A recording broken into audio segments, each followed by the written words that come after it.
keeping an eye on Amazon stock today after the company reported its first quarterly loss since 2015, blaming a slowdown in online shopping and an investment in electric vehicles. Amazon stock fell 9%. I'm Jackie Quinn, AP News.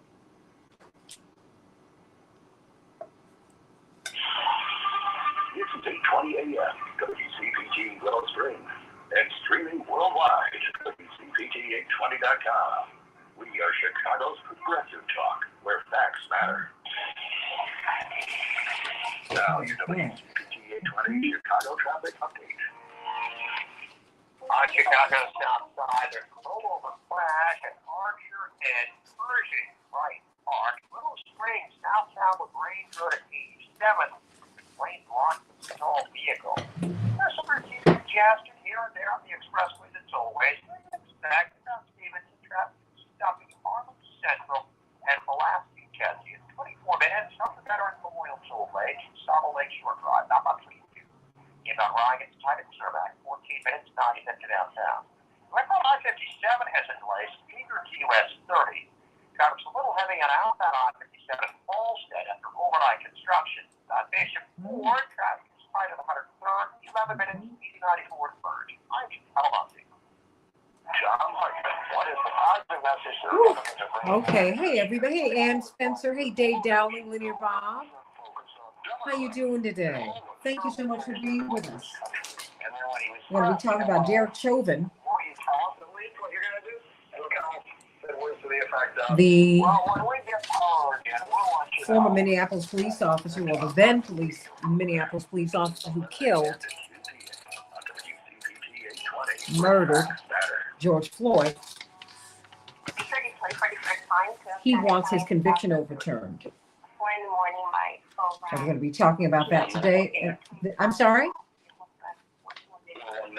Okay, thanks so much. Then we've got Brittany Griner. We've seen Trevor Reed, American serviceman who was released. But now we're trying to find out what's going to happen with Brittany Griner. It turns out her stay was extended through May. I mean, until mid-May.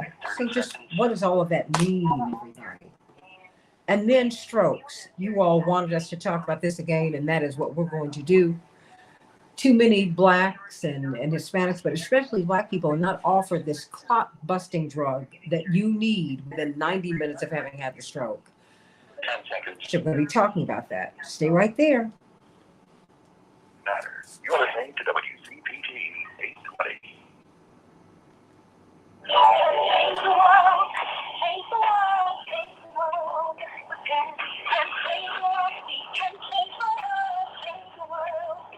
This is the Santita Jackson Show.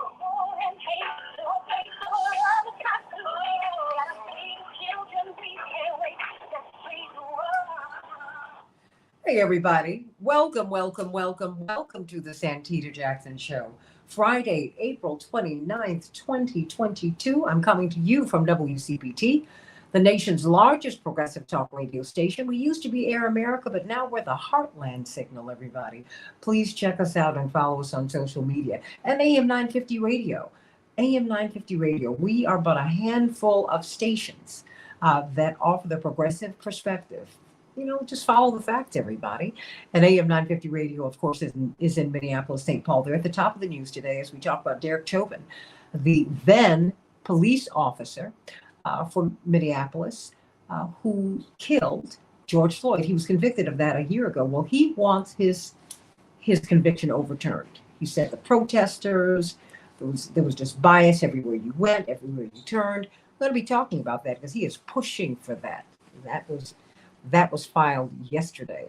And then Brittany Griner, we of course released this Russia released an American serviceman, Trevor Reed. We're very happy about that. But what about Brittany Griner? No one is talking about her, but she is perhaps the most high profile detainee at this time. And what's going to happen with her? What's going to happen with her? Indeed, her detention was extended through mid-May. What's going to happen with Brittany Griner? And strokes. You all were struck by the conversation about strokes. We're going to be talking with Dr. Shanina Knight and Dr.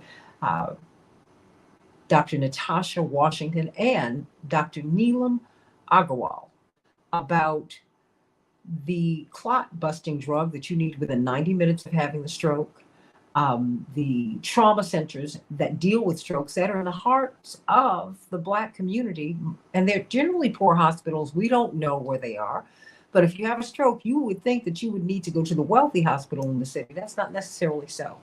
So we're going to be talking about that today so that we can save our lives. And of course, we will have good news just after we get through these headlines. So everybody, call me at 773-763-9278. Hey, Mark from DC and Joyce, 773-763-9278. I want to hear your thoughts about Derek Chauvin, about Brittany Griner, about strokes, about Ukraine wanting $2 billion a month from the United States. Do you think we can afford that? I want to know what your thoughts are. Call me at 773. Yeah, you heard me. That's from the Washington Post. They reported that. 773-763-9278. 773-763-9278. Meet my morning stars on the Santita Jackson and Friends official page. Mr. Martinez, I saw you wanted to be my friend. I need you to go over to the Santita Jackson and Friends page, sweetie. Santita Jackson and Friends. That is my official page. I can't take any more friends on the Santita Jackson landing page. So just ignore that. Go to the Santita Jackson and Friends page. That's where I'm active. And then, of course, please, everybody, today, join Linear Bob and A. King from Memphis, Tennessee. Love you down in Memphis. Dave Dowling and others on the Santita Jackson Show YouTube channel. Need you over there. Need your support. We want to continue to grow that channel. All right, everybody. Chicago will have a high of 59 degrees, cloudy. Minneapolis, St. Paul, scattered showers, a high of 64 degrees. We are moving into the spring, everybody. Well, we had Chicago and Minneapolis. Got a chance to get a little bit of rest last night in the WNBA, but not so in the playoffs. In the playoffs, the Mavericks, well, they were triumphant over the Jazz, everybody. Phoenix closed out their series with the Pelicans 115-109, and Philly won, wow, in a big way. They closed out their series over the Raptors, 132, get this, everybody, to 97. The Dow closed up 614 points. The NASDAQ closed up 382 points, and the S&P 500 closed up 103 points, but it has been a tumultuous week over on Wall Street, everybody. So I want you to call me at 773-763-9278, 773-763-9278. I want to hear what your thoughts are about these headlines, everybody. In a move to reduce smoking across the United States, the FDA has proposed a sweeping ban on menthol cigarettes and flavored cigars. And interestingly enough, most Blacks smoked those cigarettes, and they were targeted in the advertising campaigns. What do you think about that, everybody? Yeah, Ukrainian officials have condemned Russia's missile attack on Kiev last night, which occurred as United Nations Secretary General Antonio Guterres was finishing a visit to the Ukrainian capital. During his visit, the Secretary General of the United Nations called for evacuation corridors to be opened in Mariupol, saying that the besieged city is a, quote, crisis within a crisis. He met with Russian President Vladimir Putin in Moscow on Tuesday and said Putin agreed, quote, in principle, close quote, for the involvement of the UN and the International Committee of the Red Cross in the evacuation of civilians from Mariupol. Everybody, what do you think about this? Ukraine is asking the United States for $2 billion per month in emergency economic aid. A top Ukrainian official, according to this Washington Post report, says the country is asking the Biden administration to provide at least $2 billion per month in emergency economic aid, arguing that failure to deliver the money could exacerbate the humanitarian crisis caused by Russia's invasion. Indeed, President Biden is seeking $33 billion more for Ukraine. $33 billion more for Ukraine. What do you think about that? Call me at 773-763-9278, 773-763-9278. As we see, CNN is reporting that America's economy unexpectedly shrank for the first quarter of 2022. The gross domestic product declined at an annual rate of 1.4% during the first 3 months of the year, the worst quarter for the American economy since the pandemic turned the world upside down in the spring of 2020. However, economists say don't panic because this is not an indicator of an immediate recession.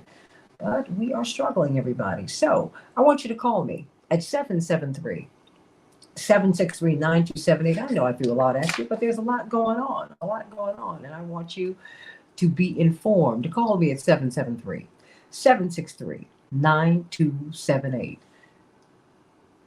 Everybody, you know, I'm always trying to give you something that is going to lift you, because you need lifting. Let's continue to try to get Reverend Dr. Marshall Hatch. But in the meantime, let me speak to Mark from Washington, D.C.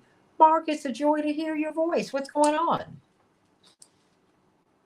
Yes, good morning. How are you? I heard you mentioning about high blood pressure. I think you have to learn lessons, especially now, and a proper diet, nutrition is very important. And I really enjoy your program. You have very informative issues. I like it every day. I watch just for every day. Oh, it's good work. Oh, bless your heart. That means so much. That means so much coming to me from you, because you know, I work very hard to get some information to you. It's very, very important. You know what, Paul? Try and reach Reverend Hatch. He said he's calling in and he's not getting an answer. So let's get him in. He's on now. Okay, we got Reverend Dr. Hatch, because I want to get this good news in before we begin to talk about these strokes, these clot-busting drugs to which we do not have access. We don't even know that they exist. We're going to be talking about that. And thank you, Mark. Continue to listen, because we're going to be talking about this program here in Chicago that we need to be replicating all over the country. Many of these stroke trauma centers are at the poorest hospitals, which are located in Black and brown communities, and especially Black communities. We don't even know. We would assume in Chicago, for example, or it's say in DC, because you know I went to school there, that you go to Georgetown, you go to George Washington. No, you might need to go over to Howard's Hospital if you're having a stroke, whatever your color, because they would have the trauma center. The same is happening all over the country, but we don't know that. So, you know, keep listening to us, Mark, and I'm sending you much love. You know, I got big love for DC. That's like that in New York, my second home. Love it, love it, love it, love it. I'm a Howardite to the bone, everybody. Love it, love it. Reverend Dr. Marshall Hatch, I need some good news today. Everybody here needs some good news. How are you today? I'm super blessed today. Good morning to you and to the radio family. Good morning. What's on your mind today? Good morning. Yes, listen, there's an Old Testament verse in a book called Lamentations, chapter 3:22, that said, "It is the Lord's mercy that we are not consumed, because his compassions fail not. They are new every morning. Great is thy faithfulness." And I want you to know that the Lord had today new mercies for us. You know, it's a different mindset to understand the mercy of God exists. It's because of God's mercies that we're not consumed, or we did not expire, or we're not done for. Which is really a thought that is designed to move us from this mindset of entitlement. You know, this is how we, particularly in America, we want what we deserve, what I'm entitled to. You know, this mindset from the book of Lamentations says, no, you don't. You don't want everything you deserve. Because it says that there's a benevolent God who gives us not what we deserve, but who gives us what we do not deserve. In fact, God gives us more than we deserve. And that's why it says it's because of God's mercies that we're not consumed. It's because of God's mercies that we have not expired. It's because God has done us a favor by giving us not what we deserve, but what we do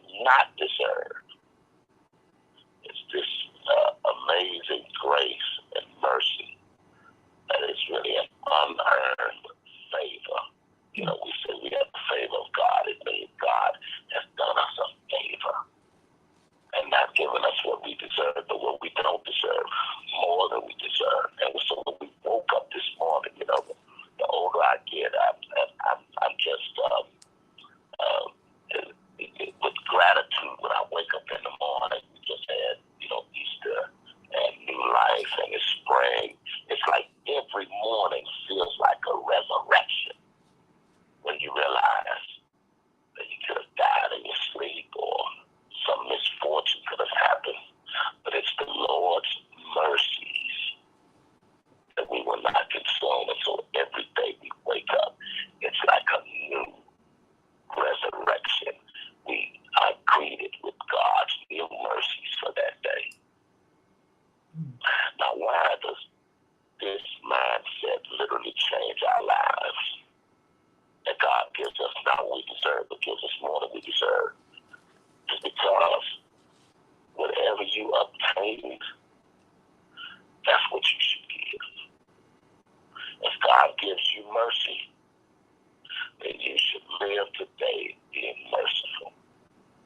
If God has been compassionate to you, then you should live today saying who you can be compassionate to, who you can help.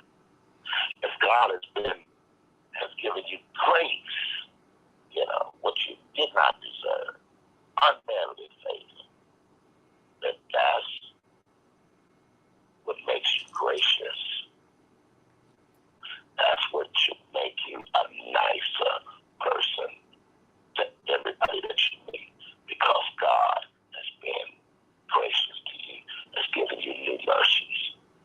And so literally that's what we woke up with this morning, new mercies today. And so because you've already received, now go and give in the name of the God who gives you what you don't deserve. Good morning with that. God bless you and thank you for that. We need that. We need that. It'll humble you when you really think about that. How can we worship with you? Can we worship with you in person, virtually, or both? In person and virtually. We're at the New Mount Pilgrim Missionary Baptist Church, 4301 West Washington Boulevard on the great west side of Chicago. We have a campus there, and our theme is we are recreating the spirit of village in the heart of the city. Come and join us. Amen. You've got to see this magnificent cathedral. And of course, the First Lady Hatch and their children, young people, adults now, they're all working together in ministry, and they are an inspiring family, inspiring to watch everyone working to do God's will, God's way. And we just thank you, Pastor Hatch, sending you much love. Give my love to your family. God bless you. God bless you. You know, we've got Dr. Shanina Knight, and we're going to have to get her over to your church, because we've been talking about Pastor Hatch. And this is something Dr. Knighton, infection preventionist, professor at Case Western Reserve University, research clinical scholar at Case Western Reserve University, and she is a registered nurse. She's done all of those things. And she has been pounding away at our health. She said, COVID is not the only thing you've got to worry about. You need to be concerned. But Dr. Knighton, as she joins us, she's been saying to us, Pastor Hatch, we've got to be clear on what we're eating. You're concerned about the vaccine. And she said, and I respect your concerns. That having been said, you eat meats that are heavily vaccinated. Do you know what's in your meat? I know there was a period when we were young children when my mother stopped serving chicken at home. And she moved us into vegetarianism. My mother's always been way ahead in her thinking. You know that. And she said she had been reading studies, I was not 10 years of age, in which young boys were developing breasts, enlarged breasts. So she said, I'm not going to give that to my kids. So she said, I wonder what's in the rest of this meat. So let me just go with the vegetables, and this is how we're going to do it. We were like, oh, Mom, She said, you're going to do what I told you to do. And there's that. But we're looking at strokes. We're looking at strokes, and we're looking at strokes, Pastor Hatch, Dr. Knighton. And Dr. Knighton, why don't you talk to Dr. Hatch about this? Because Reverend Dr. Hatch needs to have you, if only virtually, at his church. Um, there is that I was doing a lot of reading on this, and some people are saying that strokes are now a social justice issue because the treatment of strokes is so very different. African Americans are more impacted by strokes than any other racial group within America. Hispanics are more likely to suffer a stroke at a younger age. Uh, but we're the least likely to get this clot busting drug and these life saving treatments than anybody. Uh, Dr. Knighton, what's going on? Good morning. Good morning. So, I was gonna, yeah, the interesting thing about outcome stage stroke is that time is everything, meaning that it's important that when you start to have symptoms, that you have immediate treatment available to you. So when you talk about people being at a disadvantage, specifically Black people or Hispanic, and other marginalized communities, we talk about the lack of resources in the community and the lack of, and when I say resources, the lack of treatment centers just in itself in order for somebody to act fast, or we're also dealing with the fact that if someone doesn't have the resources to act fast, meaning that they can get there, you then are aware that people aren't even educated about what it is they should be looking for when it does come down to having a stroke. And so because they're unaware of what to look for, a lot of times people will downplay what it is they're feeling. And so they might actually have something that's going on, with their face, such as the facial group, and then they may ignore it and may not even think about it. They'll say to themselves, like, oh man, like, they don't think to look in the mirror and say, does my face look uneven? But they can feel it. Mm-hmm. They can feel when it's different. They can feel, the numbness, or the weakness in like one of their arms. Like there's a lot that ends up happening during this time, and it happens so fast. They might lose their vision.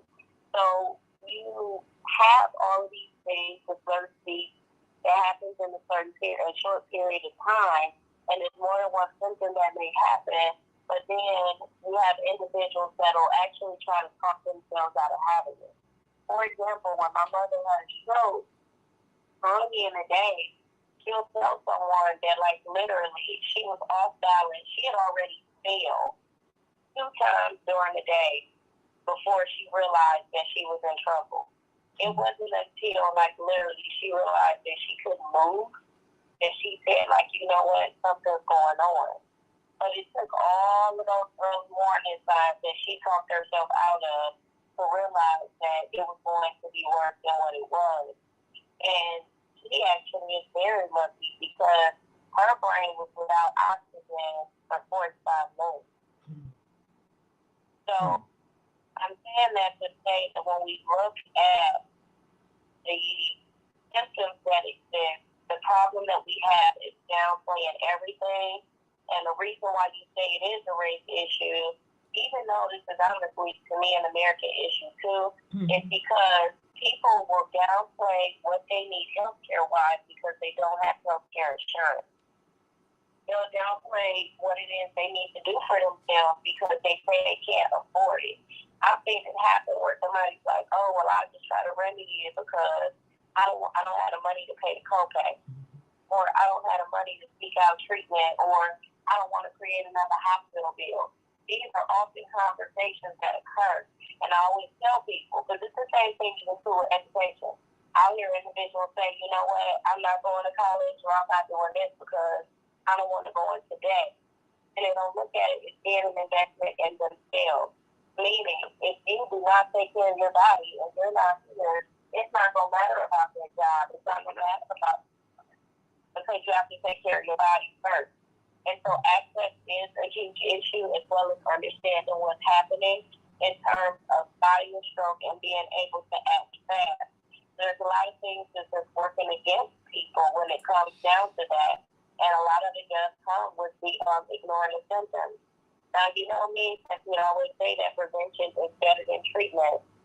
And when I say that, I think that we really do need to evaluate a lot of our lifestyle habits, because we don't think about what we're doing on a day-to-day basis that can actually be causing us to have these issues. And so it's even noted, you know, when you say Black people are more prone to stroke, there are health disparities when it comes to high blood pressure. So we're more likely to have a high blood pressure. And if that high blood pressure is not managed, then that's likely to cause people to have a stroke. If somebody, like, let's say that they're taking their medications, not taking their medications, and they're not managing that very well, they're likely to have a stroke. And when I'm saying that, I'm talking about blood pressure meds or heart medication. Well, hold that thought. Hold that thought, because we have to go to break. But, you know, I want you to hold that thought, because these are things that we are not thinking about. And Anthony Muhammad, I'm feeling you. We've got to watch our diet. I don't know if you're part of the Nation of Islam, but I remember my mother reading the book How to Eat to Live by the Honorable Elijah Muhammad, and then I read it, and then we all read it, and she said, you know, this is the truth. And we have got to look at what we eat, how we eat, how we're taking care of ourselves, and we need to push for a healthcare system that will take care of us all, in which healthcare is treated as a right and not as a privilege. Think about that, everybody. Do you know about the clot busting drug? Do you know about it? Most of us do not, and we need it. If you take it soon enough, you can really help to mitigate the impact of the stroke. Back with more of the Santita Jackson Show in just a minute.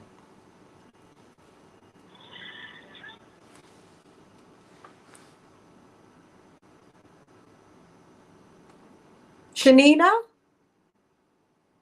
Yes, I'm here. How are you? Good, how are you? Good. I think you sound just a little hot. Let me hear. Can you bring your volume down just a bit? Just a bit. And let me hear you now. Is that okay with you? No. Good. Bring it. Okay, just speak again. Hello? Okay. Yeah, I did not want any distortion in your sound. Got it. Yeah. Sounded just a little distorted. These mobile phones, they're great, you know, for portability, but they don't give you clean sound in the main. They don't.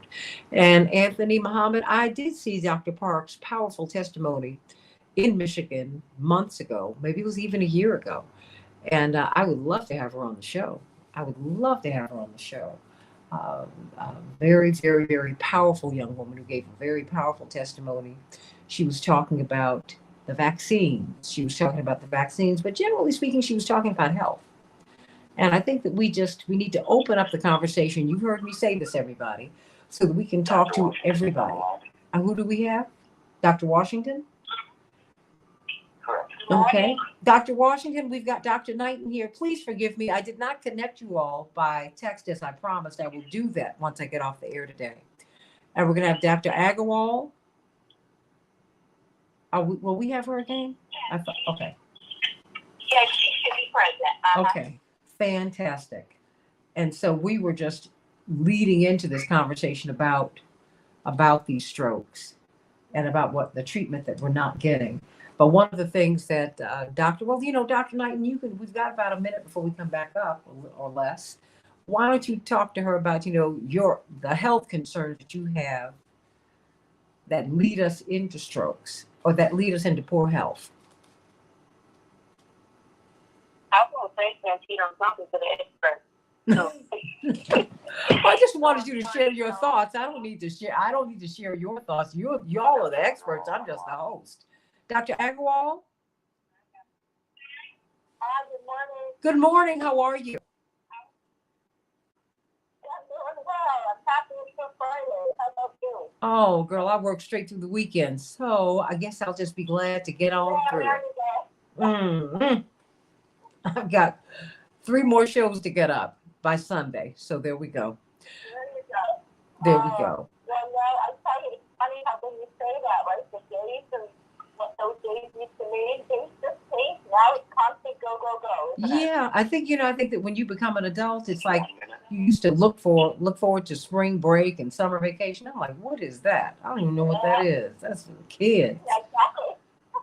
That's for the kids. But let me ask Paul: are they sounding as clear as they can sound? Yes. Okay. Is anyone on an earpiece? I'm on headphones. Okay. Dr. Washington, are you on a headphone? Are you on a headset?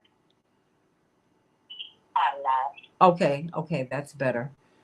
Dr. Knighton, you're not on a headset?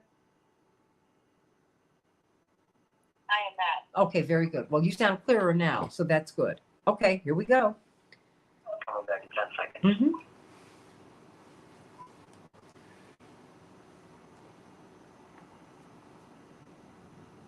Change the world, change the world, change the world. We can change the world, we can change the world, change the world.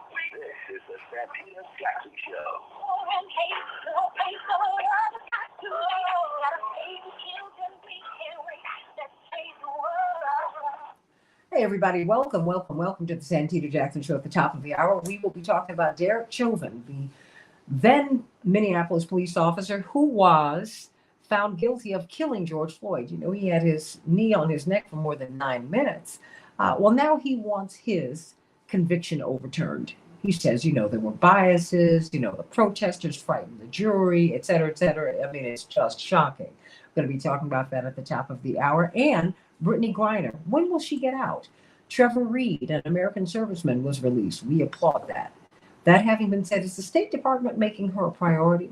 Let's talk about that on the Santita Jackson Show. But right now, let's talk about strokes. Are strokes a social justice issue? That was one of the headlines that I read. Dr. Natasha Washington and Dr. Neelam Agarwal. We had you all on a few days ago, along with Dr. Knight, who's on with us every morning. And you got us so fired up, we had to have you come right back because indeed, let me just start here. You have an event today.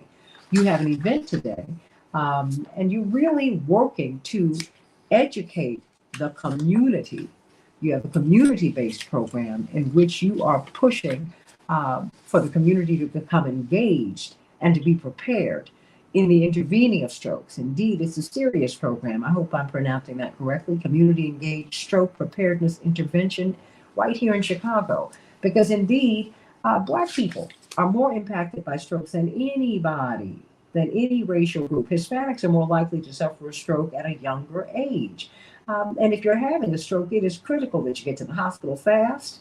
But many of us are ignoring the signs. Many of us are uninsured, underinsured.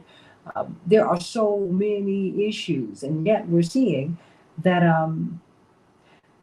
that we're not getting the medicines that we need either.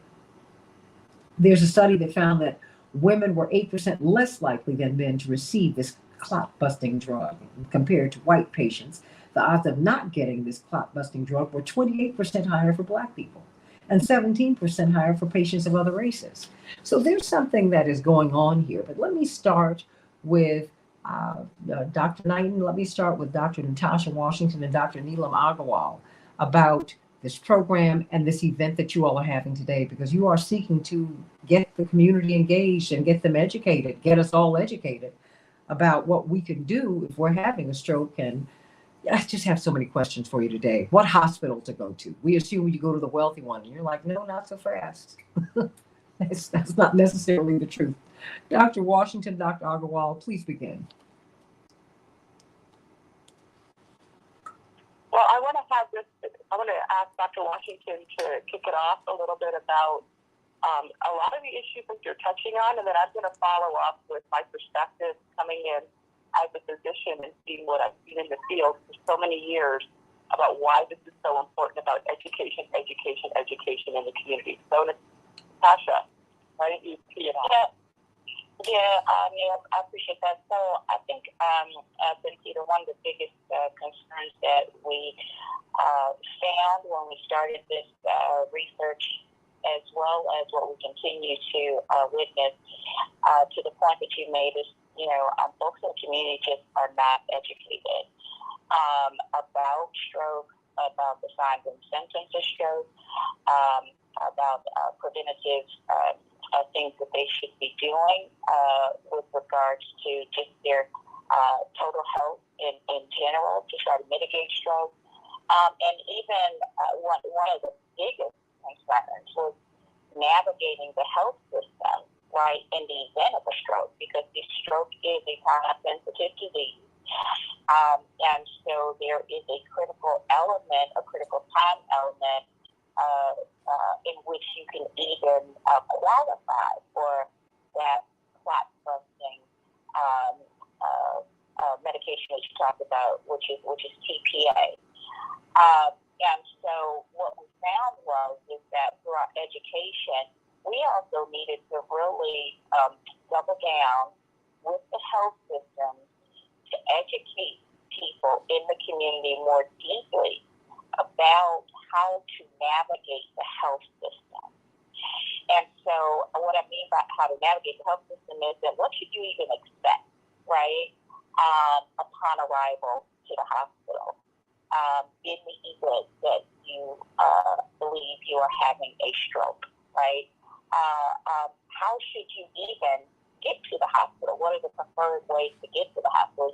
We talk about, and nowadays things can be so confusing in terms of, there's the urgent care, there's the urgent aid, there's the ER, there's the, and so people just need to have the right information in order to access the right system at the right time. And in this instance, we found out that, education was really key. Neela? Yeah, I think, I want to kind of hit on what you said about going deeper. And I think it's so important for everyone to understand. We talk about things at times so superficially, like, call 911, which is important, if you see the signs and symptoms of stroke. But then, I would always say, and then what? And then what? What happens after you call 911? And this is where, as Natasha said, we doubled down and we said, we are now going to go into deep education, meaningful education, to empower you to know that when you call 911, here's what's going to happen. And, we actually, in the grant, we took people into the emergency room. So we had groups of folks come through that we were training for this program. And we took them into the ER, and we showed, and we just did the tour, but we showed what was happening in the emergency room real time. So when you were going through, this is what's going to happen, your loved one's going to come here if they come in from the ambulance. Then this is how the team, the medical team is going to come. They are going to draw the blood. They are going to now take a brain scan very quickly. This is the reason why the scan is being done. They are now going to be asked about, their medical history. They'll be asked when was the last time someone saw them well. So we were prepping and we were empowering members of the community to understand this is the process and how do you get into this process. And I think, when you think about this, then when you talk about data, then when you talk about why things are happening, let's say, to Black and Brown communities, you're coming at it from a whole different lens, understanding people didn't have that type of education to know what to do, because when they knew what to do, they did it. They did it. They did call 911. People did come into the emergency room. People did have information about their health handy. And I think that's the messaging that we also wanted to get out with this study. Stroke, if it happens, you know what to do. And how do you prevent it? We also talked about that. Blood pressure control. So I think the serious grant, pardon the pun, got really serious about stroke and really went beyond that superficial layer of, well, this is how many people are having it, it's bad. No. Let's go down and let's understand what the barriers are to get the help you need and then address that. And the community was very responsive there. And I have no doubt that they were very responsive in getting that message out. Well, many people who heard you a couple of days ago had never heard of a clot busting drug. And when you go to the Mayo Clinic, the Cleveland Clinic, and these places where they really, because they practice what did they say about Tiger Woods when he first started playing, when he first became a professional? Jack Nicklaus said of him, he is playing a game that most of you have never even thought about. You're just not on his level. And there is a medicine that is practiced, not just in the United States, but in the elite circles that we can't even imagine. But even before you get there, the fact that there is a clot-busting drug and that there is a way there are things that you should do if you think you're having a stroke. There are places you can go that we don't even think that we can go to. I mean, because we don't think that many of the under-resourced hospitals that we think, well, quite frankly, we've had some bad experiences. And the people we love have had some bad experiences. Those are the places where you need to go because some of the resources have been put there. Why don't you speak to that and speak to this event that you're having an event today too, right? Sure. Let me just briefly talk about the event today. So the event today is at 11 o'clock at the Croc Center. And the event today is going to be talking about all these things we're talking about right now, about stroke, awareness, what we know about stroke, why it's a serious study, what we found from the serious study. And then we're talking also about if you've had a stroke just recently, what can you do to, number one, recover from that stroke? And there is a study that we are recruiting for in the city of Chicago, Free Hospital, University of Chicago, and Advocate Christ, that if you recently have come into the hospital with a stroke and you're being sent home, you could come into a study that will give you a diet, what we say intervention, to see if it can slow down the effects of any changes in memory and thinking. Okay, so that's what we're talking today. It's a tall order today at the Croc Center. Everybody is welcome to come. 11 o'clock, Croc Center, at the event. So let's get back to talking about this TPA drug. And how many times Natasha and I heard, Dr. A, we didn't even know about what you just said. We didn't even know about this drug. Nobody talked to us about this drug. Mother was in the emergency room and she had a stroke. Nobody said anything. What's going on? And this is one of the things we tackled in the serious grant. What's going on? Why aren't people hearing about this drug? And here's what we found. We found that people coming into the hospital with stroke were coming in late. And what I mean by late was they were having symptoms of a stroke at home or at work or, anywhere. And they just were putting it off saying, I'm not feeling well. You know what, I'm going to sit down a little bit. I'm going to go take a nap. I heard that a lot. I'm just going to go back to bed.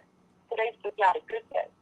And by the time the symptoms got worse, where the arm got weak and the face now was really noticeably twisted, as we say, then people came into the hospital. Okay.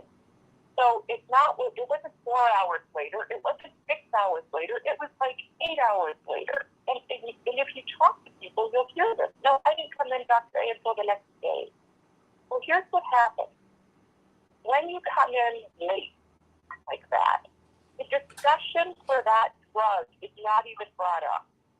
It's not brought up. And the reason is that drug can only work safely within a certain time window, okay? And when you come in 8 hours after this is started, you don't qualify safely to receive this drug, and you don't want to give it.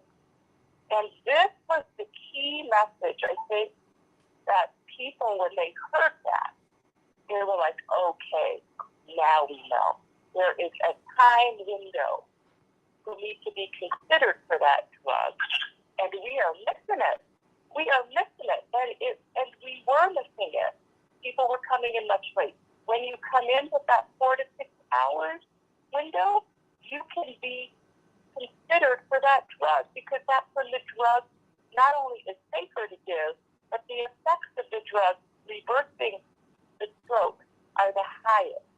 And I think for me, when we saw that with people and people understood, okay, this is what it is, they then got mobilized and they, again, empowered to know I'm going in because this is what I would be considered for in that kind of thing. And I think what so gratifying for me is. Mm-hmm.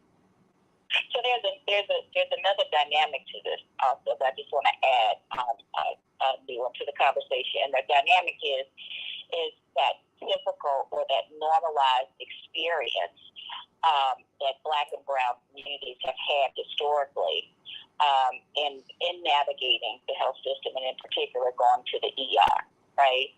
And what I mean by that is that, extremely long wait times, feeling like, no one's really watching or managing you while you're there waiting.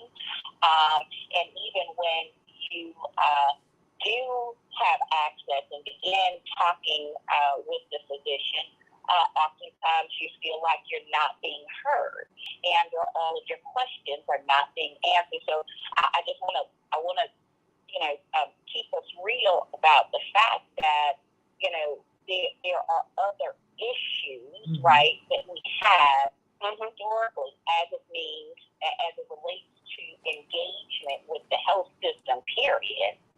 And by having these types of facts, Santita, by having this type of information, by being empowered in this way, it causes a new level of accountability and a conversation. So when you come into the emergency room, whether a physician calculates you to qualify for the drug or not, then Tasha feels like that's still no reason for you not to tell the person they don't qualify for the drug, right? Because of the time sensitivity issue, as opposed to not having the conversation at all. Because we already know how information transfers, and how many times have we transferred information to a physician or a nurse, and it was not necessarily comprehended the way in which we intended it to come off. And so when we start talking about life and death situations and calculating, this 3-hour window, and is it 4 hours, or is it 5 hours, or is it 2 hours, right? Some of that, depending upon how the conversation might go, could vary. And so the fact of the matter is that coming into the health system empowered with information does shift another level of accountability in that conversation with the physicians, with the providers. It also shifts another level of accountability with that staff, right? So when you know, right, that I'm at a primary stroke center, certified primary stroke center, and I'm not being seen immediately. Oh, they didn't take me immediately for CT. Oh, they didn't do. Yeah. So now you're able to push the envelope, or your loved one is able to push the envelope, even in times when, like I said, when the circumstance is not necessarily going the way in which it should be. And let's just be frank, it doesn't always happen like that. It should, but it does not always. No, it doesn't. I mean, and in fact, I think Dr. Knighton has had this experience. I'm looking at Matt Soul from from AM 950 Radio up in Minneapolis, St. Paul, because we are a show that's not just in Chicago. He said, 10 years ago, my mother, Dr. Knighton, had a stroke while waiting for a bus in his hometown of Philadelphia. She stood and waited for the bus for 2 hours, and her legs stopped working. She took an ambulance to a hospital that is now closed, so you know the condition that it was in. Then he took her over to the University of Pennsylvania, Ivy League school, one of the best endowed schools on earth, and they took her in. And he had to explain that it was sudden and be her advocate. You are in Cleveland, which is one of the poorest big cities in the United States. So I know this is something that you see. How do you advocate? Oh, talk to me. So I think it's the same, like we seen this with a lot. We seen this with COVID too. Meaning, like, statistically looked at it, and they looked at like hotline calls and 911 calls, Black people are more likely to being told to stay home when they called in and expressed symptoms regarding COVID and waited too late. So there's a pattern here in regards to this happening. Now, one thing that I know also is the barrier, and this is where the education piece comes in at, and that's the fact that there are cultural barriers to communication, so we know that that exists. But the other piece of that is we've been in situations where we cannot clearly articulate what we're experiencing, and because we can't clearly articulate, that is the issue. But the other side of it is we have, I would say, biased caregivers, that may be white, that don't understand us culturally, be able to understand what symptoms we're trying to communicate. And so a lot of times it might be like, well, I don't know. It's like, oh, well, my leg's been hurting. Well, how long has it been hurting? What type of pain are you feeling? And they'll describe the pain, right? But because there's sometimes like literacy issues, there's barriers in regards to sometimes, like, let's say, providers knowing how to talk to people and meet them where they are at that level of education. They're still using terms at times that people can't even relate to even be able to best care for themselves. And I've seen it happen where people will try to describe something and they're like, I don't know. So it's a lot of times where people just can't communicate what it is they're experiencing and what it is that they're feeling. And so when we talk about education, it spans, more than a stroke. Like somebody will have a throbbing head and not think about like, oh, well, maybe that is attached to high blood pressure. So it's for us, to start making sure we're educating them and drawing the connection, because right now we're not drawing the connections and neither are patients to understand, like when you go in, if you ever experience this is what you should tell them. If you ever experience this, then this is what you should tell them. So baseline, we know people got high blood pressure. If we know people are, have diabetes, they're managing diabetes. If we know that African Americans are managing heart disease, if we know that they're managing all of these things that are typically the top causes that can send somebody into a stroke, there essentially should not just be, well, if you don't take your medication, you're at risk of stroke. No, let's talk even further about what stroke looks like. Because should you not be able to manage your medication, or should your medications not be able to quite manage your condition, then you will want to know what those symptoms look like, so if that time has ran out where, hey, my meds need to be switched because I'm starting to have these symptoms, and I realize that this can go into a stroke, which can cause numbness, which can cause this, and this is important because then this means that I can, have these lifelong effects. So we have to start with the conversation of what are the risk factors that are associated with it. And I know this is not going to be catching everybody, but what are the risk factors that's associated with it? For me personally, I think every person needs to be educated on stroke because a lot of people got COVID. And we know that COVID causes issues with clots. So if it is, let's say clot causes stroke, then you want to make sure people are educated on what that looks like so they can go and seek treatment early on, opposed to talking themselves out of it. Well, hold on, Dr. Knighton, because time is running short, and I do want the doctors to tell us where this event is at 11 o'clock today, and when you can come back again, because we need to know where we need to go if we're having a stroke, because we assume that we need to go to the wealthy hospitals, and you're saying that is not so. Please, I've got 2 minutes. Give me the address and the time, if there's a telephone number, a website, let people know, because I'm being thanked all over the place. People are saying that this discussion can save lives. So it's the Croc Center. This is at the Croc Center. Now, where is the Croc Center? Where is it? Where is the Croc Center? It's located 1250 West 119th Street in Chicago. Okay. And we'll be in room 2. Okay. So give us the address again, because most people don't know about the Croc Center. What is that address again? Yes, it's 1250 West 119th Street in Chicago. that's on the south side, located in room 2. And is there a number that people can call? I can add, it's also if people are coming in, when you check in, you can say, I'm here for the 11 o'clock stroke presentation, and you can mention Miss Darlene Humphreys. She is managing that program, and then they will guide you where the room is. And again, all are welcome to come and learn. We want to see you all out there. Well, I tell you what, when you're trying to do this work, you have to, it's the kind of work, that's why you have to go to church, not just every Sunday, but through the week, because it bears repetition. I mean, because we don't know.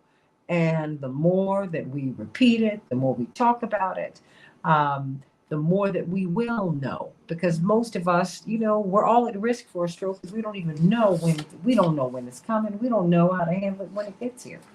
And you need to know that there are drugs that you can take, and the quicker you get to the hospital, I don't care what your circumstance is, ask for that clot-busting drug. That's all you need to know. Ask for it. Ask for it. And know that you deserve it. How about that? And know that you also deserve to feel well. Most of us are so busy. We are so busy and so pressed and so into so many other things. We don't even know that we're not feeling well. So we're going to have to change that baseline too. That's how I almost missed COVID, because I was just tired all the time because I'm, living on 2 and 3 hours of sleep a night, which is nuts. I can't do that. Hey, everybody, let's talk. So everybody go to 1250 West 119th Street at 11 o'clock today. Get over there so you can get some information about these strokes. Let's talk about Derek Chauvin, the police officer who was found guilty of killing George Floyd. He feels that this needs to be overturned because, it wasn't his fault. It was the people who made him do it. Back in just a minute. Okay, beautiful ladies. I want to thank you all so much for being with us today. Thank you. Always a good with you. And we should keep going if it's possible, because I think people need, as you said, repetition. You need to keep hearing this. You need to keep hearing this. Look, Dr. Knighton is on every day. And quite frankly, she said, I feel like I'm a broken record. And I'm like, no. And now that the whole issue about masks, is the pandemic over? Is it not? But all that stuff. Now people want to hear what you said 6 months ago, a year ago. They want to hear it again. Because this is not our space. Healthcare is not the space that most of us live in. When we feel sick, that's when we see you. I'm not saying it's right, but that's how it's happening. Right. So everybody get over to 1250. I'm sorry, I want to get the information out again. 11 o'clock today, 1250 West 119th Street. Get over there and get to this informational seminar on strokes.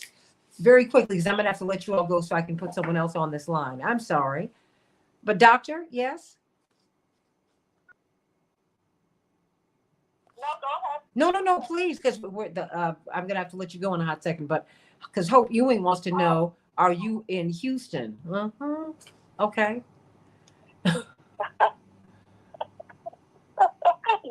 No. You need to be. Okay. Oh, right. Attorney Fancher's on the line. Okay.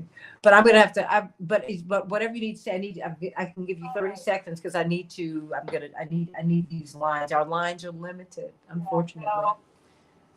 I'm very grateful. Thank you so much, Santita. Thank you, Dr. Knight in Washington. This is wonderful.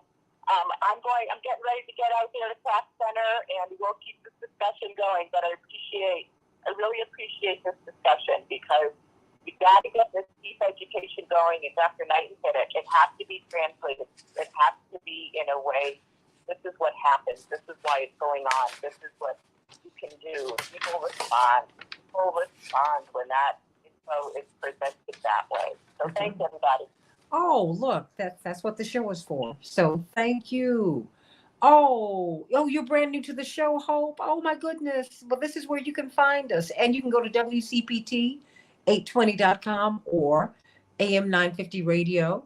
.com in Chicago and in Minneapolis, St. Paul. Well, welcome to the Santita Jackson Morning Stars family. I'm so glad that you're part of us now.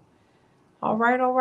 I apologize. I did not understand what you were saying. Please forgive me. Everybody, let's talk about Derek Chauvin. Let's talk about him, because I tell you, you could have knocked me over with a feather when I saw that not only that he was trying to get all of this, get his conviction overturned, but the justification. Attorney Fancher, how are you? I'm fine, thank you. Good morning. Oh, good morning. It's wonderful hearing your voice. Likewise. Thank you. Just give me one moment. I'm trying to get this up here. 11 a.m., 12:50, West 119. Okay. All right. How's your family? Oh, just fine, thank you. Okay, you're welcome. You're fine. You're welcome. Got to check on that Howardite. Hello. Oh, Howard University. Oh, Howard, we sing of thee. See, talk about repetition. At 12 o'clock every day, the chimes would ring from Founders Library, which is the main library on campus, and it would sing "Reared Against the Eastern Sky." This was the Howard, our theme song, and that plays in my mind all the time. You would hear it at 12 o'clock, Monday through Sunday. You knew that it was 12 because of the chiming bells, and they would play the Howard song. So you knew that by the time you got out of there. Hey, Francis. Hey, Joyce. Hey, Anthony. Oh, bless your heart. I try to be open-minded. You know, what do they say? A closed fist can't receive a blessing, and a closed mind can't grow. You know, that's just a fact. You know, I don't know everything. Nobody does. Collectively, the only being who knows all is God. Okay, so you just need to listen, and then you need to be discerning, because some things that you hear are just not right. That having been said, open your mind, and be clear that we're all shut off from information. We're all being propagandized. It's not just happening in Russia; it's happening everywhere. And so, you know, when you understand that, it does help your perspective. Remember, Dr. King was like public enemy number one, the sainted Dr. King. Well, he's the same guy in 1968 that he is today, but he's perceived very differently, because even the messaging about him is very, very different than it was when he was alive. So you need to open up your mind and become discerning yourself. So think about that. So who else do we have here? Just Attorney Fancher. Okay, well, we'll get Attorney Jones on, but this is a whole lot. So thank you so much. Everybody call me at 773-763-9278. Blessings to you, Hope Ewing. 773-763-9278. Want to hear from you this morning. What do you think about Derek Chauvin and asking the court to overturn his conviction? I tell you what, Mark, when I saw that, I thought I was going to pass out. But hold on, we're about to come up. Coming back in 15.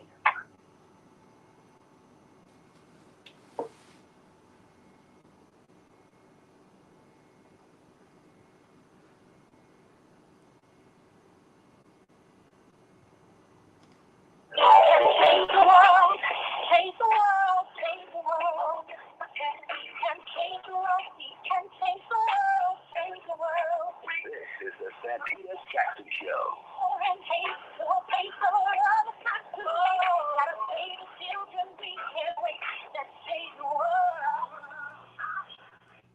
Hey, everybody. Welcome to the Santita Jackson Show. It's Friday, April 29, 2022. I'm Santita Jackson, coming to you from WCPT 820, the nation's largest progressive talk radio station, and AM 950 Radio, the voice of progressive Minnesota. I hope you'll meet WCPT on the Heartland signal, giving you some of the best progressive news anywhere, some of the best news anywhere, everybody. And of course, please support AM 950 Radio and WCPT 820. There are very few progressive stations out here, but we're here to serve you. This is where the facts really do matter, everybody. We're going to be talking about Derek Chauvin, the then police officer in Minneapolis who was found guilty of murdering George Floyd. Well, he wants his conviction overturned. We're going to talk about that with attorney Mark Fancher and others in a few minutes. And then we're going to talk about Brittany Griner. What's going on? Trevor Reed, an American serviceman, was released. That's a great thing. But what about Brittany? What about Brittany? What about her? What about her? What about her? What about her? In Chicago, we're going to have a high of 59 degrees. It will be cloudy. In Minneapolis, St. Paul, a high of 64 degrees, scattered showers. And in the NBA, Chicago and Minnesota had a night off. But don't worry, that won't last long. In the NBA, however, boy, what a night. The Mavericks over the Jazz. That's right. We're getting closer and closer to the championship. Phoenix won their series. 115, the Pelicans 109. And get this, everybody, Philadelphia, wow, they took the Raptors to task.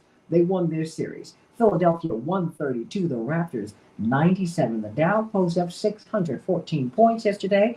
The NASDAQ closed up 382 points. The S&P 500 closed up 103 points after a very, very active week, everybody. In a move to reduce smoking across the United States, the FDA has proposed a sweeping ban on menthol cigarettes and flavored cigars. Some advocates are calling it an historic moment for public health. But tobacco companies may not go down without a fight. Indeed, we'll see how all of this plays out. Menthol products are smoked mainly by Black people, but they have been marketed especially to Black people. It's something to think about. Ukrainian officials, according to the CNN report, have condemned Russia's missile attack on Kiev last night, which occurred as UN Secretary General Antonio Guterres was finishing his visit to the Ukrainian capital. During his visit, Guterres called for evacuation corridors to be open in Mariupol, saying that the besieged city is, quote, a crisis within a crisis. Of course, he also met with Russian President Vladimir Putin. In the meantime, Ukraine has asked the U.S. for $2 billion a month in emergency aid. Yes, $2 billion a month in monthly aid. What do you think about that, everybody? Call me at 773-763-9278. And President Biden is seeking $33 billion for additional funding to help Ukraine. What do you think about that, everybody? Wow, that's a lot of money. Can we afford it? Well, we're going to talk about that. I want you to call me about Derek Chauvin now. I want to know what your thoughts are. But before we do, I want to talk to you about purchasing a new home. Do you think that you have the credit? Can you build the credit? Do you even know how? Have you had a bankruptcy? Have you had some kind of financial setback? Do you have massive credit card debt? Do you need to refinance the home that you have? Because many of us are getting pension, but the pensions are not enough to cover our living expenses. Are you eligible for a VA loan? Do you know that you're eligible? Do you know how to get it? Do you need a reverse mortgage? All of these things and more. You should call Team Hochberg. They're your trusted local lender. They can help you, everybody. Call them at 855-56-DAVID, 855-56-DAVID. If you need some assistance, if you think that you are in a hole that is too deep financially to get out of, no, call them. They can help you. They can help you. They can help you. This Navy veteran, Chuck, married to Patty for many, many years. They were retired, barely living off of their pensions. Social Security. She called to consolidate their first and second mortgages and $30,000 of debilitating credit card debt. And so many of us have that. I mean, inflation is so high that many of us cannot afford to outright buy our food. We're using our credit cards to buy groceries. Wow. Well, Team Hochberg helped them to secure a VA loan and reduce their monthly payments over $500 a month. That's $6,000 a year, everybody. So they called an online lender. That did not work, but they had a free consultation with Team Hochberg. And then they were able to construct a plan for them to get out of this financial hole. They can do the same for you. Call them at 855-56-DAVID, 855-56-DAVID, or visit them at 56david.com, 56david.com, and get on the path to financial freedom. Everybody. And of course, I want to remind you to go to 1250 West 119th Street at 11 o'clock today so that you can attend this stroke seminar. You need to know about the clot-busting drug that you need within 90 minutes of the stroke. You need to know what to ask for. You need to know how to advocate for yourself. Because Black people are disproportionately impacted by strokes, as are Hispanics. But we don't know the questions to ask. We don't know how to advocate for ourselves. We don't know about the clot-busting drug that can save your life and mitigate the outcomes of a stroke. 1250 West 119th Street at 11 o'clock today. Derek Chauvin, of course we remember him, the Minneapolis police officer who killed George Floyd, kneeling on his neck for more than 9 minutes. Well, there's an 82-page filing that lists aspects of the proceeding, including the protest outside of the courthouse, the pre-trial publicity, the Minneapolis announcement that they would pay $27 million to George Floyd's family, which came along during jury selection. Well, they said that all biased the decision.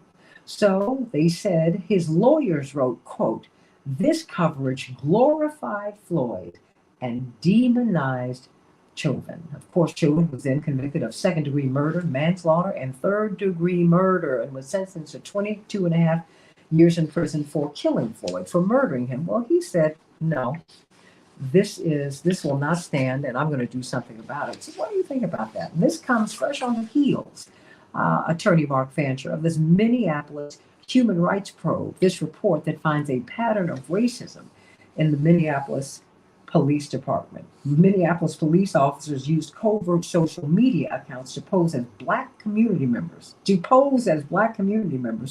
criticize city officials and members of the NAACP. It's just all unbelievable.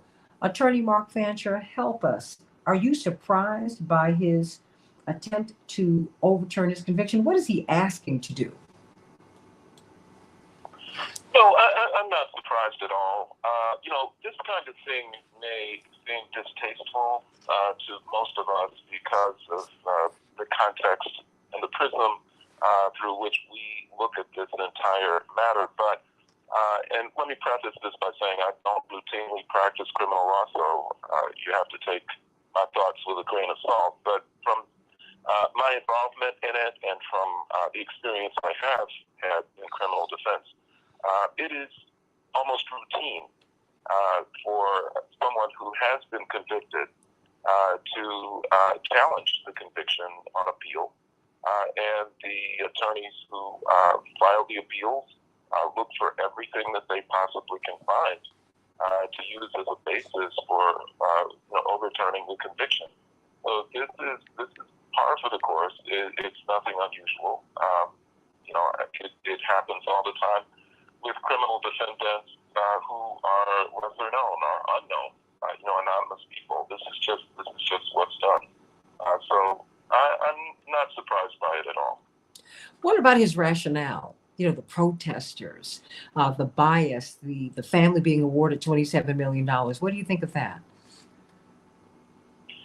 Well, as I said, defense attorneys have to use what's available to them. I mean, it is their job. That's their responsibility as the advocates for their clients to fight very hard for them and to seize on everything that they can.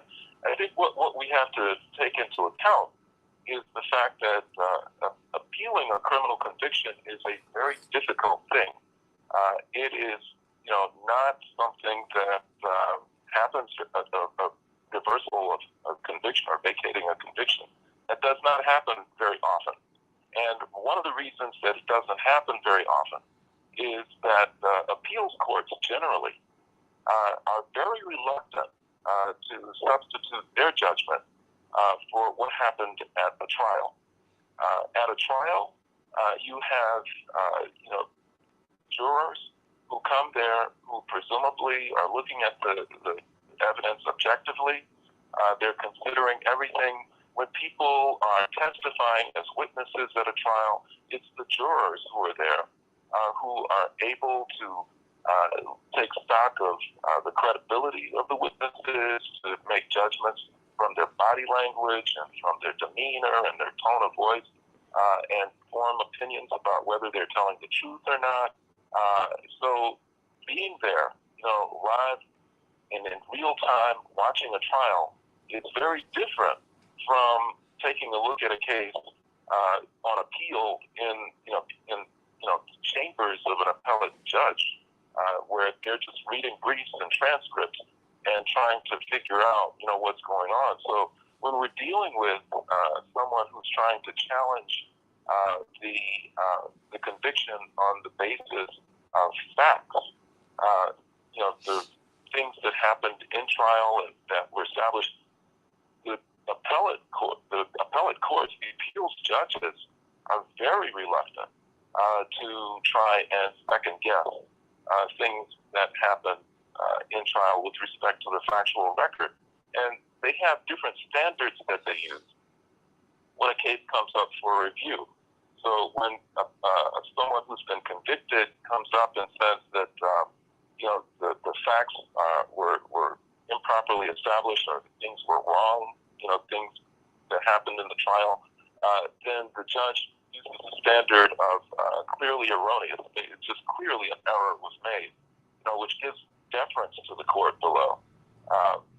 In cases where the person is challenging the conviction because the law was improperly applied or interpreted, where there's some question of law there, the appeals courts are less reluctant to get involved in those kinds of things, because they're not dependent upon what was done in the trial, or having had the opportunity to actually observe the witnesses or hear them, things like that. This is just a question of law. So they and their clerks are able to research it and find out if the law was applied properly. So it's a less stringent standard that they use there, de novo, or which means new. They can look at it as though they're the trial court judge if they want to, and review it. But it seems that most of the challenges that Chauvin and his attorneys are making, have to do with whether the judge used proper discretion. There are so many issues and things that happen during the course of a trial where it really just sort of falls to the judge, to the trial judge, to use his best judgment about whether this is going to create a problem in the trial, whether it's going to in some way interfere with the defendant's opportunity to receive a fair trial, a due process, and all of those kinds of things. It's just a matter of use of their discretion. And so when an appellate court looks at those kinds of things, then the standard that they use is whether the judge abused his discretion, which is also in many ways giving a good deal of deference to the trial court judge. So when we're talking about questions about whether the judge should have allowed the case to go on with all of these protesters out there and that kind of thing, those are discretionary things. And so it's probable, I don't want to hazard a guess, but there's a good chance, I think, that an appellate court is not going to try and substitute its judgment for a judge who is actually able to be present and observe the impact that these kinds of things were having on the proceedings. Do you know, it's interesting. Attorney Darrell Jones, Transformative Justice Coalition, the chair of that, and of course, Attorney Mark Fancher from the National Conference of Black Lawyers. Derek Chauvin's lawyers who were speaking for him said that they needed a change of venue, which the lower court had denied, that the protesters created an environment in which, quote, the overwhelming media coverage exposed the jurors, the filing said, literally every day, to news demonizing Chauvin and glorifying Floyd, which was more than sufficient to presume prejudice. And then they felt that, that the jurors felt that they had no choice but to convict him. And so they want all of this thrown out and they want to begin again. Wow. I mean, we saw him with his knee on his neck for almost 9.5 minutes. Does that count for anything? Well, Santita, good morning, and that's a great question. And and to be clear, what the defense attorneys are actually arguing is not simply that the pretrial publicity created a hostile environment, although they are arguing that as well. They're also making reference. They make reference to the courthouse being surrounded by barbed wire and National Guard troops deployed everywhere and schools being closed throughout Minnesota. But what they're trying to create in their argument is the point that they're arguing that the jury was intimidated because of this. The jury intimidation was what they're trying to drive at there. And they're trying to paint the picture that the jury was afraid to simply hear the evidence and issue an acquittal. In essence, is what they're arguing. And so, in addition to that, they're saying the jurors were concerned for the safety of their families and their personal safety. One of the things that becomes really interesting, though, Santita, in this argument is that we know that Judge Cahill, who was the judge that heard the case, was a very very learned judge and primarily sort of state-oriented, from what I understand. But the other part that becomes interesting is that they didn't sequester the jury, meaning they didn't have the jury set aside someplace so they were away from everyone, and they could monitor what the jury was seeing and viewing and hearing. That creates and again, I do defense work, right? That creates the question of whether there was any interference with the jury, if the jury in any way had access to information that would prejudice their deliberation in the case. So I think there may be some ground for the argument on appeal, primarily based on the non-sequestration of the jury, also with the intense publicity that was there. But generally, in order to prevail on that type of argument, you would want to have some jurors say that they have seen the news or were watching this or were being asked questions, something along those lines. And I've seen nothing there to suggest any of that. The $27 million payout that you made reference to, that sort of cuts both ways. And I don't think that's going to do anything on appeal. It cuts both ways because, if a jury hears, they got $27 million, they've been compensated, so to speak. So that can cut both ways. And I don't see that as being one of the stronger pieces that the defense has put up in their argument. The whole venue question, as Mark was saying earlier, that's a question of law and some discretion of the judge at that point. And we know, as you were indicating, that they had requested the venue change and were denied based upon the fact that Judge Cahill believed that wherever you go in the state of Minnesota, there's going to be publicity that's going to be there. And I think that's very accurate. And I think that, all the other factors that they lay out with regards to the pretrial publicity, if they moved anywhere in Minnesota, anywhere in the state of Minnesota, that pretrial publicity was going to be there, that the courthouse was going to be secured, and all the issues that they laid out. I think regardless of where you go within the state, that's going to happen. So I don't think that they prevailed that way.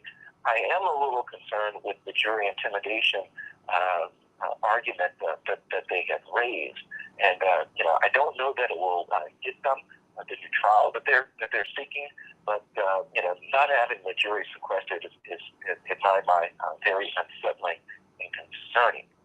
So that sort of the analysis that I see on it, the whole demonization by the media shows of children, that's what happens wherever the trial is going to occur. So I don't see that as being that strong an argument. The stronger argument, again, I think, really does go to the question of the jury intimidation because of the lack of the sequestration in this case. Well, I've got less than a minute here. Why were they not sequestered? I mean, why were they allowed to go home?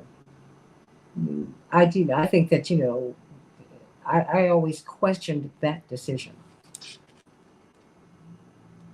Yeah, that's one of the calls by the judge, and I can't tell you why he would not sequester them, but it would just seem to be standard practice in a case of such high publicity and such high attention. That you want to be certain that your jury is protected, that they're not infected by any of the outside influences or information, so that you have, certainly that argument being taken away. But right now, it's there, and I can't tell you why the judge did it. Everybody, think about that and keep a lookout, because I knew last year when he was convicted that this was not going to be the end of it. And clearly it is not. At least they're filing, and the point will be argued, and it might not hold, but it'll be argued. I want to hear what your thoughts are about Brittany Griner. We've had an American serviceman who has been released. He has been released. And guess what? Brittany Griner's time in detention was extended through mid-May. So is the U.S. State Department making her a priority? Now, she's the highest profile detainee in Russia, American detainee in Russia at this time. And she hits a lot of notes in terms of, the communities that embrace her. That having been said, this was an American serviceman. And I'm sure he was not arrested or detained for playing tiddlywinks. That's security, that's military. We get that. That is not what happened with Brittany Griner.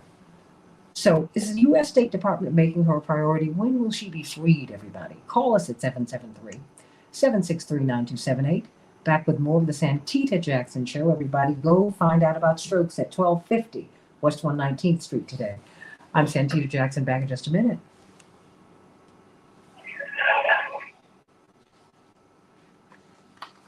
Thank you, guys. Well, you're not leaving yet, but thank you. Oh, there's just so much going on. How are you doing, Daryl? Daryl? Doing really well, Cynthia. Doing really well, thank you. Let me tell you, I need some warm weather, though. It's so cold here in Maryland. Look, this weather's crazy here. I mean, it's supposed to be nice. The cherry blossoms, excuse me. Aren't they supposed to be coming out? I think they will hide now. It's a lot. It was in the 30s a couple of days ago, and it's supposed to be like 80 tomorrow. Look, but this.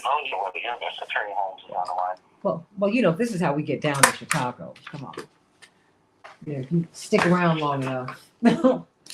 And the weather's going to change for you. But, I'm going to have you all on next week so we can talk about this $2 billion a month that Ukraine wants us to give them. I can't wait to hear what your thoughts are about that. With all these hungry Americans. I said $2 billion a month. Oh, y'all, we can't. We need some food for our children. We got some things to take care of in the United States. It's a lot. Oh gosh. And now Biden's going to give them $33 billion more. I'm like, Lord have mercy.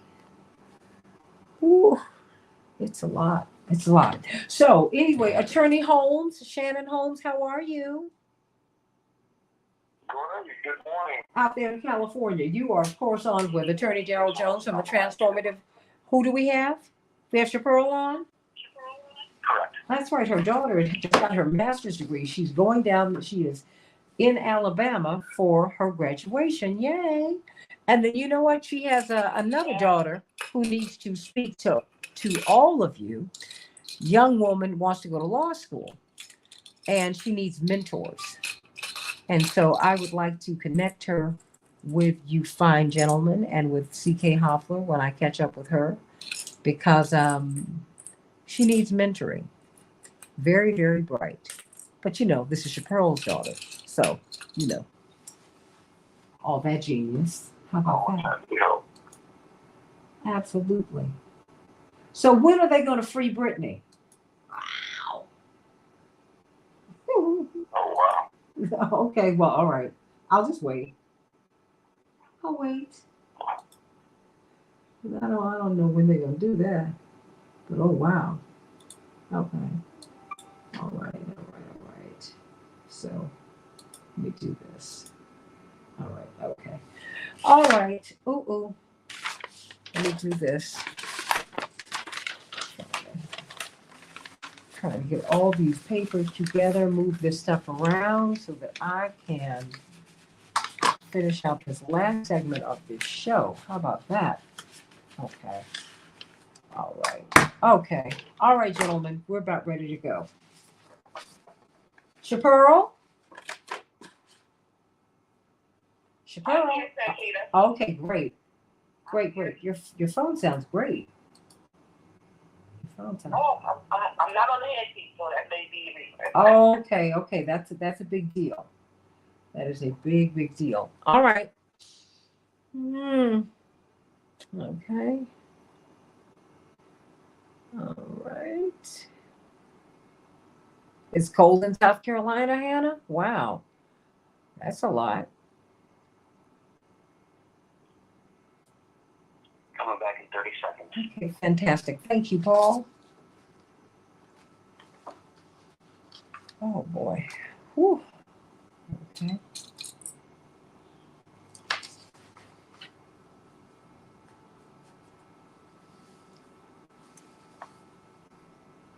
Seconds.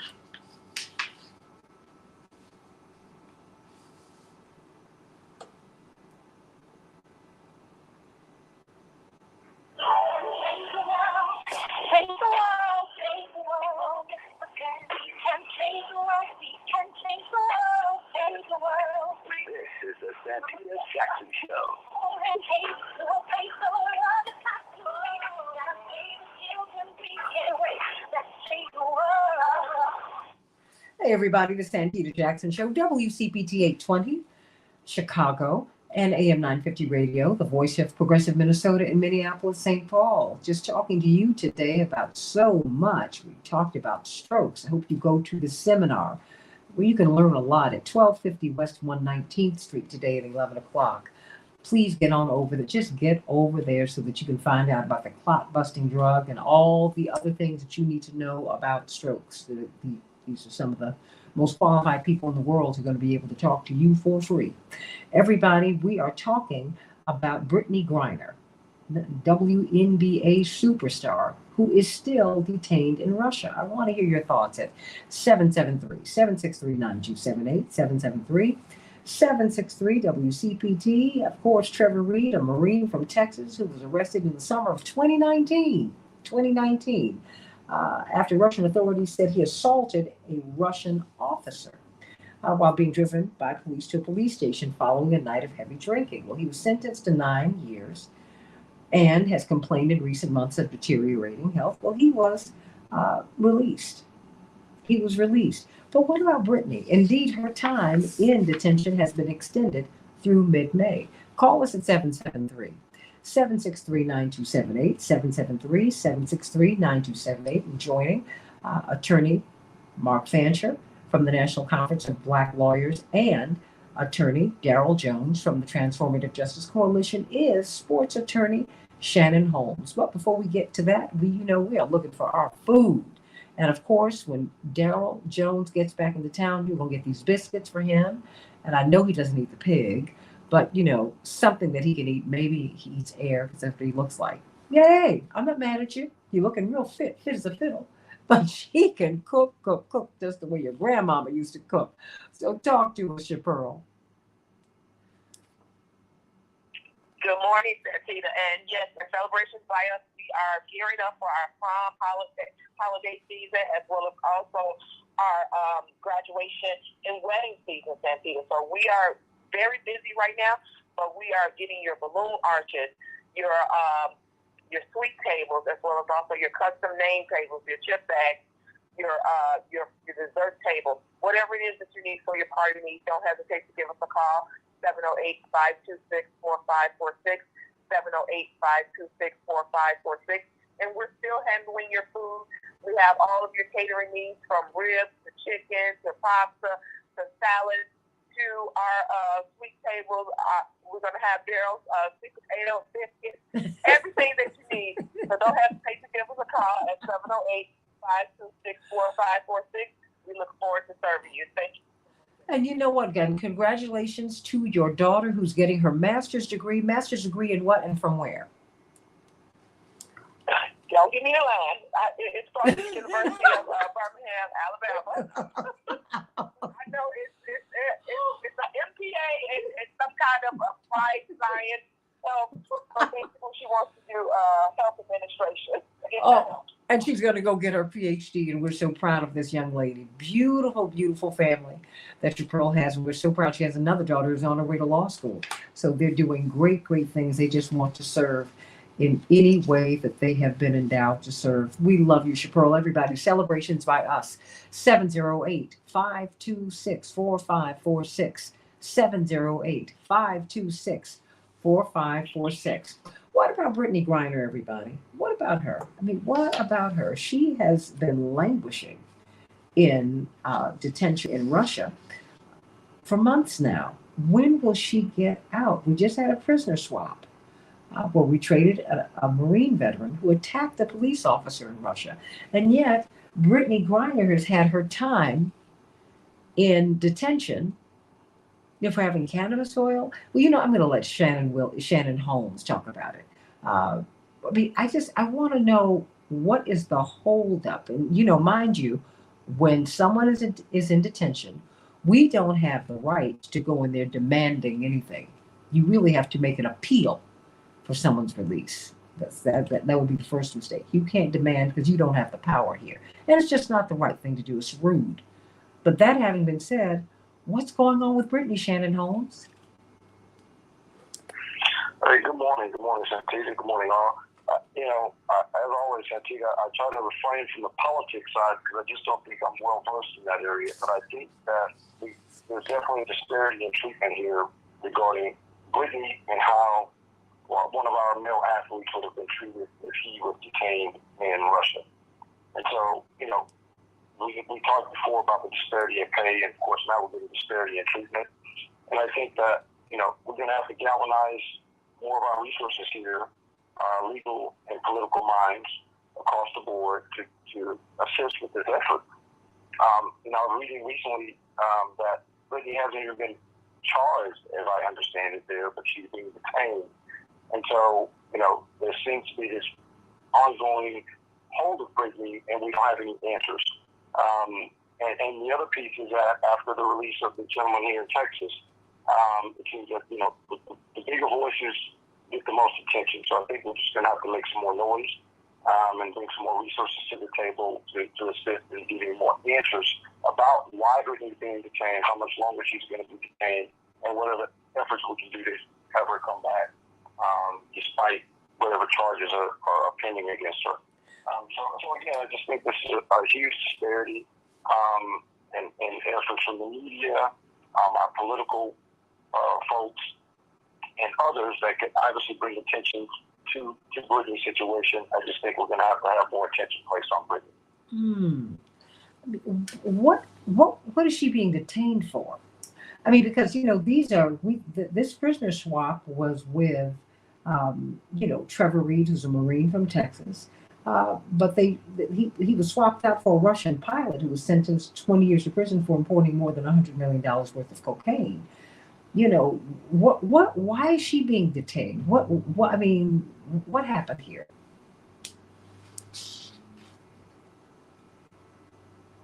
Well, allegedly she's had some drug contraband or some CBD, as we know it here in the United States. Or some type of paraphernalia associated with that. That's what we're being told. Again, I refrain from kind of voicing a position on that because, I just don't know if we know. And I think that's the biggest thing here. That's allegedly what she's being charged with. But again, as I understand it, she has not been, quote unquote, officially charged in Russia. So we kind of still wait that information. So, Attorney Daryl Jones, what do you make of this? Because they extended her detention to the middle of May. And I'm not, and now the State Department has been compelled to say that she remains a top priority. But I don't know what that means. Yeah, Santita, it's really interesting when it comes to Brittany Griner, I guess they call her DG, and what they're holding her on, and you get into the equity and pay and all the other things dealing with the WNBA, but during the off season, in order to make ends meet, she plays for one of the teams that plays in Russia, basketball for one of the teams that plays in Russia, and while traveling, they did find some hashish oil, as they call it, in her luggage, which is really just sort of marijuana for the most part, a liquid cannabinoid that was in her luggage. And that's what they initially had detained her on. And the other person is absolutely correct. She's not been formally charged. They're just holding her, having found it. So it becomes a big political piece to this. And one of the questions, and political because, what they're attempting to do is that they want to hold Brittany in order to lift up Russia and who, and that they've got her to keep them in the news, to keep them relevant, and they'll try to use her to get the release, I would imagine, of someone that is being held, some Russian that is being held. So they're going to try to extract some type of political gain out of her, if you will. So to some degree, when we talk about, if this were Kyrie Irving or some other, NBA, very well-known NBA player, that they'll be on the front page of the tabloids every day and there'll be, just constant news on it. With regards to Brittany, sometimes if the less publicity may be able to be used in her favor, possibly, because what they're trying to do, what Russia is trying to do, is they're trying to use the prestige of who she is to lift it up so that they can demand more in return and trying to do a prisoner swap, which is what happened with the Trevor Reed, the U.S. Marine that was out of Texas. So, his prime in Russia was like, endangering the life and health of a Russian police officer with some minor activity from what I saw that was going on. But with Brittany Griner, because of her notoriety, because of her prestige in the WNBA, Russia will believe that they can use her to extract not only information, to extract not only the release of a Russian prisoner elsewhere, but they can also try to use her in terms of the political nature of it to lift them up to be certain that they remain relevant. So, the moving of the court date, I think the new court date now is May 19th or something along those lines. It may be moved again because there's no charges that have been filed, and you're dealing with a system there that is not like the U.S. system where things are fairly concrete in terms of when they're set in and when things must be done. There are no timelines that are applying to Russian courts because of the way that it is operated under the hand of their president, of their dictator. So, that's a lot of what's going on there. Does the low publicity help Brittany? I think it cuts both ways. I think if it's low publicity, they still know who they have and the value of what they have, and we need to know what's happening with her. So it's really a very touchy situation with regards to how to deal with it. But the one thing that we do know is that, with regards to Brittany Griner, is that it is a strong political piece that's at play here. And the more that we have the quiet war, the loud war, whatever you want to call it, between Russia and the U.S. and now bringing the Ukraine factor, the more you're going to see these political pawns that have high recognition being used to the degree that they can. And so that's sort of what I see with regards to Brittany Griner. And I wonder, because now that we have our first African-American vice president, and we know the ascendancy of African-American women in the country right now politically, in terms of what they're doing, if her being a woman, and particularly a black woman in Russia, in Putin's eyes, plays a very different and heavier role as to what they're trying to do here in the United States politically. That's a lot of the pieces that I'm sort of watching in the dynamics of this Brittany Griner situation. you read this, Mark, I mean, there's just, there are the politics here. I mean, essentially, the United States is at war with Russia. You can say it's NATO, but, we just had an American serviceman who was killed yesterday, but he wasn't an active service member. He was actually in a private military company. Essentially, he'd become a mercenary, but he felt strongly enough to go to Ukraine, and he was killed yesterday. And we are sending weapons and retired service persons over there. I mean, it's just there's a lot going on, and there's a lot that ostensibly, Attorney Mark Fancher, that could keep her in detention, because her home country is involved in hostilities with her detaining country. Attorney Mark Fancher. Well, what will keep her in detention is the fact that she's an African. Globally, African people, they say Black Lives Matter. Not really. They may matter some, but not that much. And, in the context of everything that has happened in connection with this war, where, African people, Black people are made to get to the back of the line when they're trying to get out of the country, the denial of access to African refugees to the country when they allow those from Ukraine to come through with open arms. It's just more of the same. And I think that the lesson to be learned from this, if we choose to learn it, is that globally, African people can depend only on themselves for our survival and for our advancement and progress. We cannot make the error of assuming that because we're citizens of the United States, that it is a country that has our back, that it is a country that is going to look out for us. We have only ourselves to look out for only ourselves. And in order to do that effectively, we really need to start thinking about having an independent base of power. Because power respects only power. Mm-hmm. We are disrespected wherever we go on the planet. We are abused, we are harassed, we are killed. And it's because we lack power. And until we learn that lesson and get some power, then this will continue to be our fate.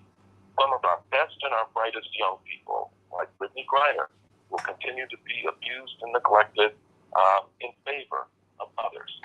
And power comes not from making millions of dollars as an individual, as an athlete or a celebrity or something like that. Power does not come from ascending to the highest ranks of the political structure of the United States. We've done that. We've got Kamala Harris there. We had Barack Obama there. And it made no difference. And it makes no difference. It does not come from using the traditional routes to influence that they tell us will make a difference in our lives. Power comes from having control of resources. This entire war in Europe is being fought in reality over resources and control of territory and geopolitical strategic advantage. We don't have any of that. When it comes to those of us who are African people born in the United States, we are landless. We lack control of natural resources. We lack control of all the things that people with power, forces with power, actually respect. And so until we come to the understanding that as African people globally, we need to look to Africa as the place that has the resources that the entire world wants. We need to liberate Africa from the control of foreign forces that dominate it and exploit it, and to the disadvantage of Africans who live there. They need to be driven out. All the multinational corporations need to be driven out. The foreign military forces need to be driven out, and Africa needs to be placed under the control of a single government from Cape to Cairo, the entire continent, and it must be socialist. Because it is only then that the wealth of Africa will be in the hands of everybody who is an African. And once that happens, the benefit will extend to all of us of African descent, whether Africa itself ever does anything deliberately to help us or not.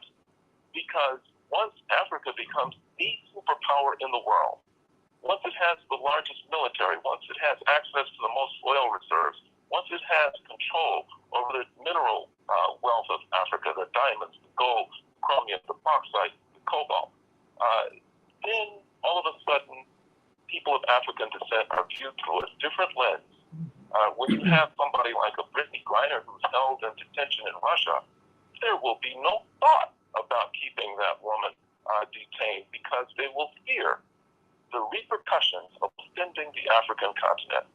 When any of us, like Patrick Loyola, are gunned down in Grand Rapids, Michigan, and there is no consequence for that, there isn't swift justice, I mean, that won't even happen in the first place because of fears of offending Africa and the African continent.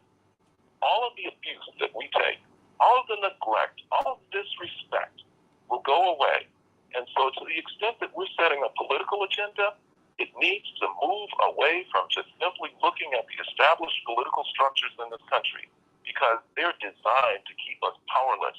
They're designed to keep us going on a political treadmill that takes us absolutely nowhere.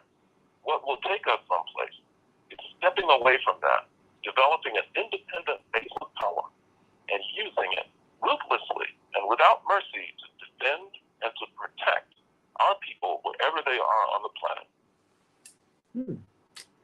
Everybody, what do you think about that? I mean, when you think about it, because Europe is strong, Europeans are strong wherever they are on the planet. And that's a fact. You know, when your home base is strong, you've got strength. It's something to think about. It's something to think about. Because Africa is not the debtor continent. It is the creditor continent.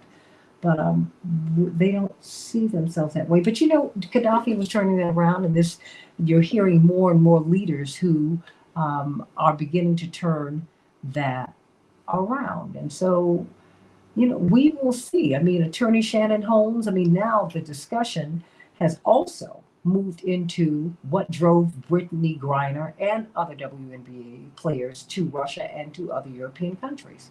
I mean, the pay disparity for women. I mean, these women have to work 2 seasons to get a fraction of the pay that their male superstar counterparts get. Attorney Holmes. Yes, you're right, Santita. And this past Tuesday, I think it was, Brittany Griner's agent wrote a very detailed article in the Los Angeles Times detailing her representation of Brittany, but also, and of course her detention, but also just the relationship she shared with Brittany and the other players, and how she, upon beginning her representation of them, explains to them the income disparity here in the U.S. regarding women's professional basketball, and the fact that if they want to earn more, they will likely have to travel over to European countries. One of those countries being Russia, where the pay is, 5, 10, 20 times, even more than that, than what they make here in the U.S. I think the top players here in the U.S. are WNBA players, right about 250,000. And over in Russia, they make upwards of $500 to $1 million to $1.5 million, $2 million per player for the top players per season. In Brittany's case and others, often they finish their WNBA season here. And just as a note, many of them say they play here in the WNBA just to be around friends and family, but they actually go overseas to make their real livelihood. And they finish the season, they have a day or two, sometimes a week break, and they're heading off on a plane over Europe, over to Russia to play. And so, again, that's where they make the bigger part of their money.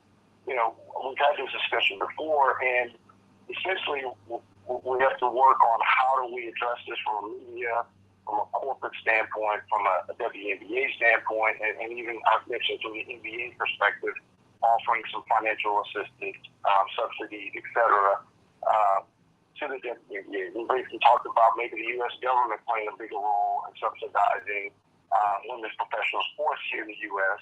to offer better compensation so these women don't have to travel overseas and their families, don't ever have to go through something like we're dealing with now with Brittany Griner. I think, and I hope, it's a wake-up call for all that are dealing with women's professional sports, and that we will be able to bring some resources together, revisit how we're handling that in such that, again, Brittany and no other person have to subject themselves to going overseas just to make a fair, what we call a fair wage. These are the best women basketball players in the country. They're actually in the world. Mm-hmm. The U.S. women, yet we're having to go overseas to earn a wage that's equivalent to them being the best players in the world. Well, it's the woman's story. If you look at equal pay day, black women have to work 9 months more than a white man who has similar qualifications and credentials. And for Hispanic women, it's a month more than that. For Indigenous women, it's 11 months. I mean, you just keep on going. This is the woman's story. But Mark also makes the point about the strengthening of Africa, which was really part of the mission of Muammar Gaddafi, the strongest African leader who was taken out because he was on the verge of uniting Africa, not just in terms of their currency, but culturally. So it's something to think about, everybody. When you're strong, because it is the strongest among us who are able to go get Robert Goodman out. Yes, Reverend Jackson was able to do that because he was viewed as a strong figure, a strong, self-respecting figure who stood up for his people. Don't ever underestimate that. People respect those who respect themselves. So, we don't need to demand Brittany's release, but we do need to ask for it. And we need to demand that our State Department, because that's their job, work to make her a top priority and get her home. And we also need to work to get these women paid what they're supposed to be paid. Why is a WNBA game played at 11:30 during the day during the week? Are you serious? You're not serious about pulling together an audience when you do that. Turn this around. The two hottest people on the planet in tennis for 2 decades, Venus and Serena. So don't tell me about women athletes not being excited, because that is not true. I love you, everybody. Love you, attorneys Jones, Fancher, and Holmes. And everybody get over to 1250 West 119th so you can find out about these strokes at 11 o'clock today. I love you, everybody. See you on Keep Up Alive at 7 o'clock on Sunday morning. In the meantime, have a great, great weekend. God bless.